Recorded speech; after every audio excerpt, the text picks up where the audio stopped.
안녕하십니까 성도 여러분. 지난 한 주간 잘 지내셨습니까? 사랑합니다. 축복합니다. 오늘 우리가 함께 은혜 받을 말씀은 마가복음 1장 21절로 22절 말씀입니다. 제가 말씀을 봉독하겠습니다. 저희가 가버나움에 들어가니라. 예수께서 곧 안식일에 회당에 들어가 가르치심에 뭇사람이 그의 교훈에 놀라니 이는 그 가르치는 것이 권세 있는 자와 같고 서기관들과 같지 아니함이로라. 자, 예수님께서 회당에 들어가 말씀을 가르치셨습니다. 그 말씀을 들은 사람들은 놀랐습니다. 지금까지 들어보지 못한 말씀을 들었기 때문입니다. 그동안 사람들은 회당에서 서기관들에게서 설교를 들었는데 그들이 전하는 말씀과는 전혀 다른 말씀이었습니다. 같은 성경을 가지고 가르치는데도 이렇게 다를 수 있다니 그것이 놀라웠습니다. 그리고 그 말씀이 주는 은혜가 달랐습니다. 서기관들의 설교와는 그 차원이 달랐습니다. 말씀이 마음에 와 닿을 뿐만 아니라 말씀의 살아 역사함을 느낄 수 있었던 것입니다. 우리 신앙생활에 가장 중요한 부분이 있다면 무엇일까요? 그것은 무엇보다도 말씀으로 은혜를 받는 것입니다. 왜 말씀으로 은혜 받는 것이 중요합니까? 하나님이 말씀이시기 때문입니다.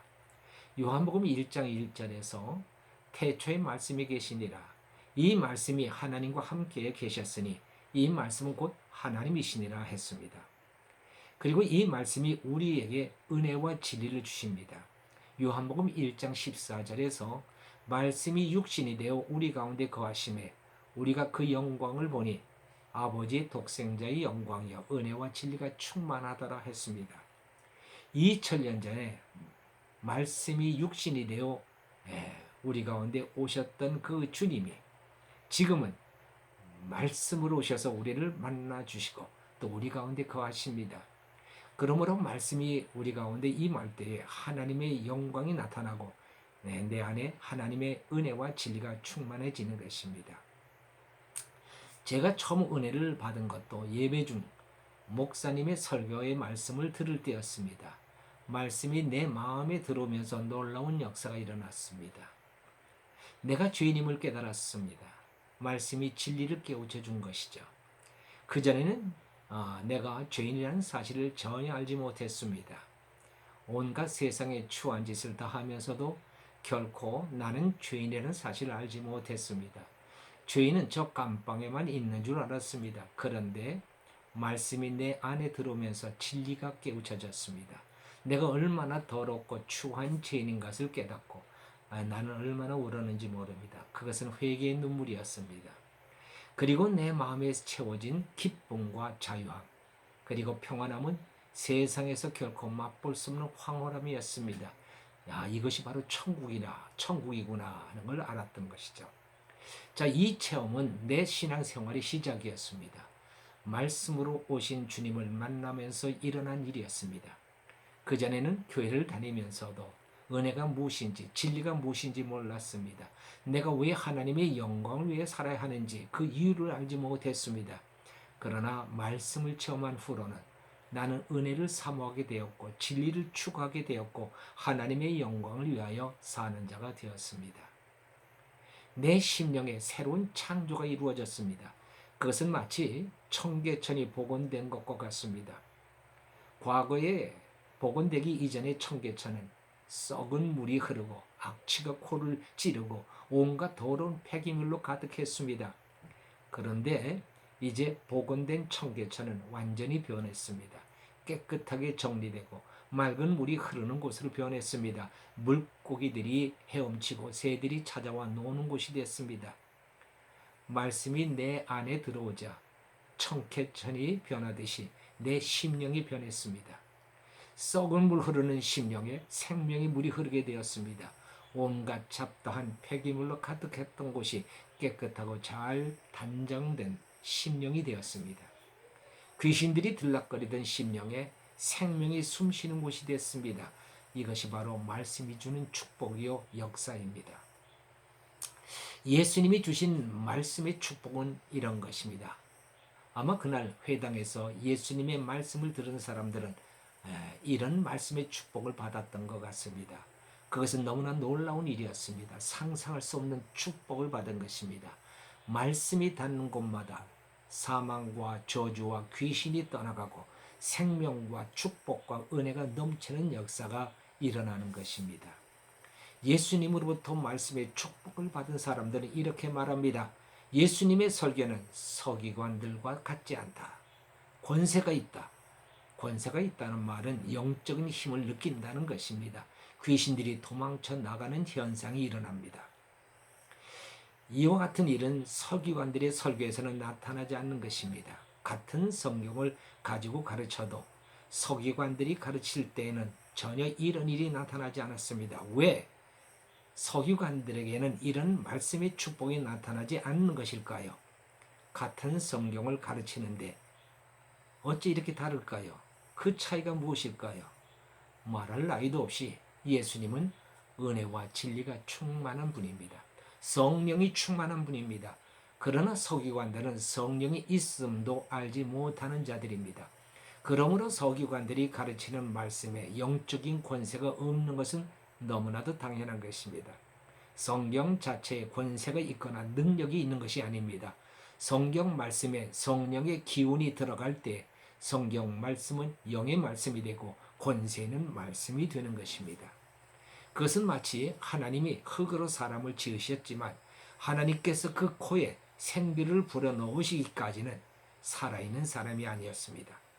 하나님이 그 코에 생기를 불어넣으시니 사람이 생명이 되었습니다.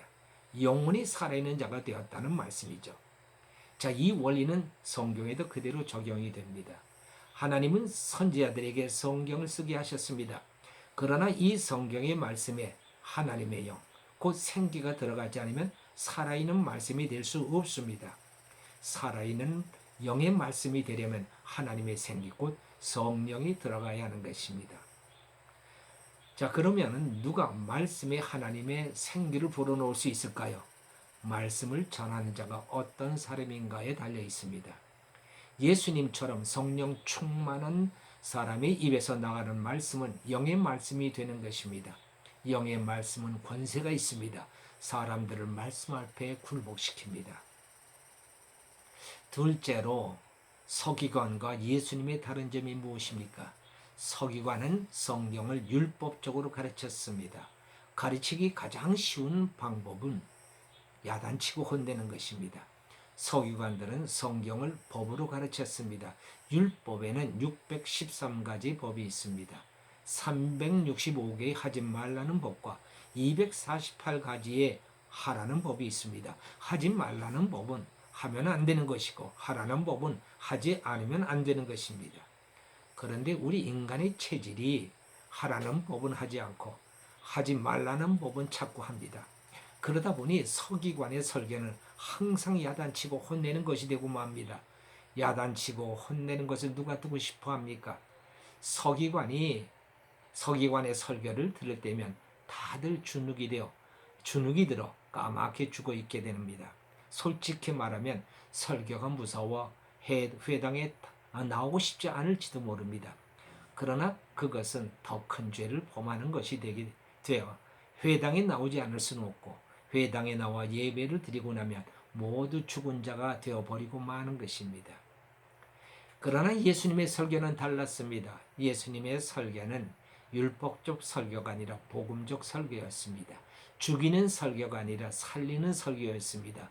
예수님의 설교를 듣고 나면 생기가 나고 삶에 대한 소망이 생기는 것입니다. 요한복음 8장에 서기관들이 간음죄를 범한 여자를 데리고 끌고 왔습니다. 그들은 말했습니다. 이 여자를 돌로 쳐 죽일까요? 그러자 예수님이 말씀하십니다. 너희 중에 죄 없는 자가 먼저 돌로 치라. 그러자 이들은 모두 그 현장을 떠나고 말았습니다. 예수님은 그 여자에게 말합니다. 나도 너를 정죄하지 아니하노니 다시는 죄를 짓지 말라 하셨습니다. 정죄하지 않는다는 말씀은 죄인으로 심판하지 않는다는 말씀입니다. 예수님은 심판하시는 분이 아니라 구원하시는 분입니다. 죽이는 분이 아니라 살리는 분입니다.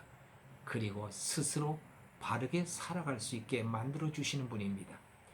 그래서 예수님의 설교를 듣고 은혜 받는 사람들은 새 사람이 되어 살아가게 되는 것입니다. 지금도 우리는 예수님이 하시는 말씀을 들을 수 있습니다. 성령님께 구하십시오. 성령님, 제가 주님의 말씀을 듣겠습니다. 제게 주님의 말씀을 주시옵소서. 예수님이 주시는 말씀을 들으면 심령이 살아납니다. 귀신이 떠나갑니다. 저주가 사라집니다. 소망이 생깁니다. 그리고 축복이 임하는 것입니다. 기도하십시다. 할렐루야. 하나님 아버지 감사합니다. 예수님의 설교는 권세가 있었습니다. 뿐만 아니라 모든 귀신이 떠나갔습니다. 저주가 떠나갔습니다.